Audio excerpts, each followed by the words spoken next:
नमस्कार। और आज के इस शानदार करंट अफेयर्स इंटरैक्टिव एक्सप्लेनर में बहुत बहुत स्वागत है। आज हम 21 अगस्त 2026 की सबसे अहम और ताज़ा खबरों को एक बेहद दिलचस्प मल्टीपल चॉइस क्वेश्चन यानी एमसीक्यू फॉर्मेट में डिकोड करने वाले हैं। हमारा मकसद सिर्फ रटना नहीं है, बल्कि कॉन्सेप्ट्स को ऐसे समझना है कि वो हमेशा के लिए याद रहें। तो चलिए बिना किसी देरी के सीधे आज के एक्सप्लेनर की शुरुआत करते हैं। आज की हमारी इस चर्चा का एजेंडा बहुत ही क्लियर है। हम नेशनल और state news, science and technology, international affairs, sports और रिकॉर्ड्स और आखिर में कुछ इम्पॉर्टेंट डेज को कवर करेंगे। ये थीम बेस्ड स्ट्रक्चर एग्जाम की तैयारी को बहुत ही आसान और सॉलिड बना देता है। तो सबसे पहले बढ़ते हैं हमारे पहले सेगमेंट की तरफ, नेशनल एंड स्टेट न्यूज़। आज का हमारा पहला सवाल, केंद्रीय गृह मंत्री अमित शाह ने 31वीं दक्षिणी क्षेत्रीय परिषद यानी सदर्न जोनल काउंसिल की बैठक की अध्यक्षता कहाँ की? सही जवाब सोचने के लिए बस कुछ सेकंड का समय लेते हैं। ऑप्शंस हैं चेन्नई, महाबलीपुरम, हैदराबाद या बेंगलोर। और सही जवाब है ऑप्शन बी, महाबलीपुरम। तमिलनाडु के महाबलीपुरम में हुई इस बहुत ही अहम मीटिंग में तमिलनाडु के मुख्यमंत्री सी जोसेफ विजय और कई दक्षिणी राज्यों के प्रतिनिधि शामिल हुए थे। यहाँ नदी के जल बंटवारे और तटीय सुरक्षा जैसे काफी क्रिटिकल मुद्दों पर बहुत ही निष्पक्ष और डिटेल में बात की गई। सेंटर और स्टेट के बीच कोऑर्डिनेशन को समझने के लिए यह एक बहुत ही परफेक्ट एग्जाम्पल है। अब जरा इस नंबर 365 पर नजर डालते हैं। ये कोई मामूली नंबर नहीं है। तमिलनाडु सरकार ने महिला सशक्तिकरण के लिए एक बहुत ही ऐतिहासिक कदम उठाया है। वहां की महिला सरकारी कर्मचारियों को अब तीसरे बच्चे के जन्म पर मिलने वाली मैटर्निटी लीव 12 हफ्ते से बढ़ाकर सीधे 365 दिन यानी पूरा 1 साल कर दी गई है। सच में ये वर्किंग वुमन के लिए वर्क लाइफ बैलेंस बनाने की दिशा में एक बहुत बड़ा गेम चेंजर साबित होगा। चलिए अब बुनियादी ढांचे और जियोपॉलिटिक्स से जुड़े एक बहुत ही क्रिटिकल सवाल पर आते हैं। तीस्ता बैराज प्रोजेक्ट के रिव्यू के लिए जो नई 12 मेंबर वाली हाई लेवल कमेटी बनी है, उसका हेड किसे बनाया गया है? पश्चिम बंगाल के इरिगेशन सिस्टम को देखते हुए ये सवाल एग्जाम्स के लिए काफी इंपॉर्टेंट है। ऑप्शंस हैं ए अनुपम प्रसाद, बी आर.एन. रवि, सी हरजीत सिंह ग्रेवाल या डी देवदत्त गौर। इसका सही जवाब है ऑप्शन ए अनुपम प्रसाद, जो कि केंद्रीय जल आयोग के अध्यक्ष भी हैं। इस कमेटी का मेन काम पश्चिम बंगाल में इस तीस्ता बैराज प्रोजेक्ट के रेनोवेशन और इसके फ्यूचर मैनेजमेंट का बहुत ही बारीकी से असेसमेंट करना है। अब इसे थोड़ा और गहराई से समझते हैं। दरअसल तीस्ता बैराज प्रोजेक्ट पश्चिम बंगाल में तीस्ता नदी पर बना एक बहुत ही बड़ा सिंचाई और हाइड्रो इलेक्ट्रिक प्रोजेक्ट है। हाल ही में इस प्रोजेक्ट की चर्चा इसलिए भी तेज हुई है क्योंकि बांग्लादेश और चीन के बीच रिवर मैनेजमेंट को लेकर रणनीतिक सहयोग बढ़ रहा है। अगर हम फैक्ट्स को बिल्कुल न्यूट्रल तरीके से देखें तो एग्रीकल्चर और स्ट्रैटेजी दोनों ही लिहाज से भारत के लिए ये प्रोजेक्ट बहुत ही संवेदनशील और महत्वपूर्ण है। आगे बढ़ते हैं हमारे दूसरे सेगमेंट पर, साइंस एंड टेक्नोलॉजी। स्पेस और टेक की दुनिया में कुछ बहुत ही शानदार अपडेट्स हैं। स्पेस साइंस में एक माइंड ब्लोइंग डिस्कवरी हुई है। सवाल है, किस भारतीय मूल के खगोलविद के नेतृत्व में उस रहस्यमयी ब्लैक होल स्टार, जिसे मॉम्बी 1 नाम दिया गया है, उसकी खोज हुई है? नासा के जेम्स वेब स्पेस टेलीस्कोप का इस्तेमाल करके हुई इस खोज ने पूरी साइंस कम्युनिटी में तहलका मचा रखा है। क्या वो अनिल मेनन है, दीपक धर, डॉक्टर रोहन नायडू या फिर विवान शाह? सही जवाब है option C, doctor Rohan Naidu.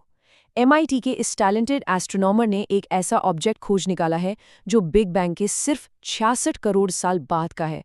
सबसे ज्यादा हैरान करने वाली बात यह है कि बाहर से तो ये एक विशाल तारे जैसा दिखता है, लेकिन इसके ठीक बीचों बीच यानी कोर में एक बहुत बड़ा ब्लैक होल छिपा है।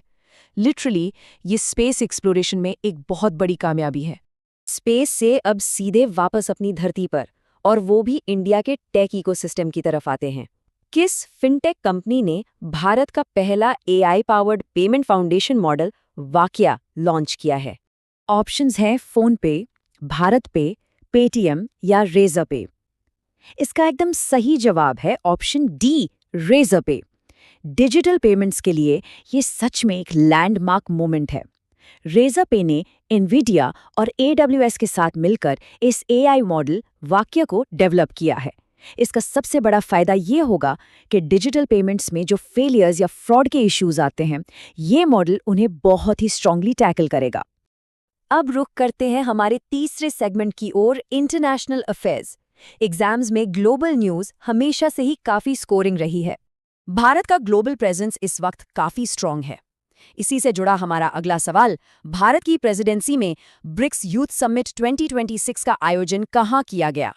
नई दिल्ली, गांधीनगर, मुंबई या जयपुर? सही जवाब है ऑप्शन बी, गुजरात का गांधीनगर। इस समिट का पूरा फोकस एजुकेशन, इनोवेशन और सस्टेनेबल डेवलपमेंट पर था, और इसकी थीम काफ़ी पावरफुल थी, building for resilience, innovation, cooperation and sustainability. अब आइए इंटरनेशनल लेवल के कुछ और क्विक अपडेट्स को एकदम फटाफट देख लेते हैं। यूएन पीस कीपर्स की बात करें तो साउथ सुडान में शानदार सर्विस के लिए 210 भारतीय जवानों को यूएन मेडल से सम्मानित किया गया है। ग्लोबल फेस्टिवल्स में रूस के मॉस्को में 4 दिनों का इंडिया डे फेस्टिवल शुरू हो चुका है। वहीं पड़ोस में मिर्जा फखरुल इस्लाम आलमगीर को बांग्लादेश का 23वां राष्ट्रपति अपॉइंट किया गया है। और हाँ, सोमेंदु बागची अब स्विट्जरलैंड में भारत के नए एम्बेसडर बन गए हैं। तो ये था हमारा इंटरनेशनल न्यूज़ का एक क्विक और सॉलिड राउंड अप। चलिए अब एंटर करते हैं सेगमेंट 4 में, स्पोर्ट्स, रिकॉर्ड्स एंड अवार्ड्स। यहाँ काफ़ी हाई एनर्जी अपडेट्स हैं। 16 ये सिर्फ एक नंबर नहीं है। भारतीय मूल के लक्ष्मण मय्यप्पन ने केवल 16 साल और 141 दिन की उम्र में दुनिया के सबसे कम उम्र के मेल चार्टर्ड अकाउंटेंट बनने का गिनीज वर्ल्ड रिकॉर्ड बना डाला है। जरा सोचिए, इस उम्र में ऐसा अचीवमेंट वाकई हार्डवर्क और फोकस की एक बहुत बड़ी मिसाल है। अब स्पोर्ट्स से एक बड़ा सवाल, अगस्त 2026 में 30th BWF world badminton championship को कौन सा शहर होस्ट कर रहा है? जब भी कोई ग्लोबल टूर्नामेंट देश में होता है तो उसका क्रेज ही अलग होता है। ऑप्शंस हैं कुआलालंपुर, टोक्यो, नई दिल्ली या जकार्ता। इसका सही जवाब है ऑप्शन सी, नई दिल्ली। पूरे 17 सालों के लंबे गैप के बाद भारत इस बेहद प्रेस्टिजियस टूर्नामेंट की मेजबानी कर रहा है, और वो भी नई दिल्ली के इंदिरा गांधी इंडोर स्टेडियम में। स्पोर्ट्स फैंस के लिए ये बिल्कुल किसी ग्रैंड फेस्टिवल जैसा है। और अब हमारा आखिरी सेगमेंट, इंपॉर्टेंट डेज। रिवीजन और फटाफट मार्क्स स्कोर करने के लिए ये बहुत क्रूशियल है। तो अगस्त की इन इंपॉर्टेंट डेट्स को अच्छे से दिमाग में बिठा लेते हैं।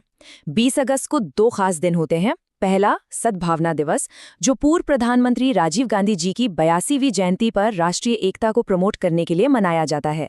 दूसरा है वर्ल्ड मॉस्कीटो डे, जो मच्छरों से होने वाली बीमारियों के अवेयरनेस के लिए है। इसके बाद 21 अगस्त को वर्ल्ड सीनियर सिटीजन्स डे मनाया जाता है। ये दिन हमारे बुजुर्गों के कंट्रीब्यूशन का सम्मान करने और उनके चैलेंजेस पर बात करने का एक बहुत ही ज़रूरी मौका है। तो आज के इस एक्सप्लेनर को ख़त्म करने से पहले एक बहुत ही इंटरेस्टिंग सवाल जहन में आता है। एक तरफ जहां Bharat BRICS youth summit host करने और यूएन पीस कीपिंग में मेडल्स जीतने जैसे ग्लोबल प्लेटफॉर्म्स पर लीड कर रहा है, वहीं दूसरी तरफ वाक्य जैसे एआई मॉडल से देश के अंदर भी टेक का रेवोल्यूशन आ रहा है। सोचने वाली बात यह है कि ये डोमेस्टिक अचीवमेंट्स आने वाले समय में ग्लोबल स्टेज पर भारत के रोल को कैसे और कितना बदलेंगे। इस सवाल पर जरूर गौर कीजिएगा, क्योंकि ये आज की सारी इन्फॉर्मेशन को एक साथ जोड़ता है। आज के इस बेहतरीन एक्सप्लेनर में साथ जुड़ने के लिए बहुत बहुत शुक्रिया। अगले सेशन में कुछ और शानदार एनालिसिस के साथ